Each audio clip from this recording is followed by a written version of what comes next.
অনলাইনে আমি যে কোনো জায়গায় গিয়া আমি পরীক্ষাটা দিয়ে আমি বাড়িতে চলে যাবো। আমি আর কোনোদিন তোমার কাছে আসবো না। রাখি ভাইয়া।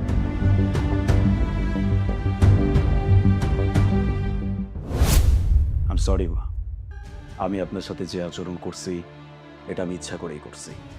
বলতে পারেন যে আমি করতে বাধ্য হয়েছি আপনার মেয়েকে এতটুকু বোঝানোর জন্য যে নিজের পরিবারের কোনো মানুষের সাথে যদি কোনো খারাপ আচরণ কেউ করে তখন তার কতটা খারাপ লাগতে পারে। এবার আপনি আমাকে বলেন, এত কিছু শোনার পরে আপনার কি মনে হচ্ছে? আমি আপনাদের সাথে যে আচরণটা করছি এটা ঠিক করছি নাকি ভুল? না না বাবা, এখানে তোমার কোনো দোষ নেই। তুমি যা করছো একদম ঠিক কাজ করছো। এইখানে যদি ভুল কইরা থাকে কেউ, সেটা আমার মেয়ে করছে। কি রে, আমি তোর মা, তোর বাড়িতে আসলে তুই খুব খুশি হস, ভালো মন্দ রান্না করে তুই আমাকে খাওয়াস, কত ভালো ভালো কথা বলিস। আর তোর ভিতরে এত শয়তানি, ছি, আমি ভাবতেও পারি নাই যে তোর মন এত খারাপ।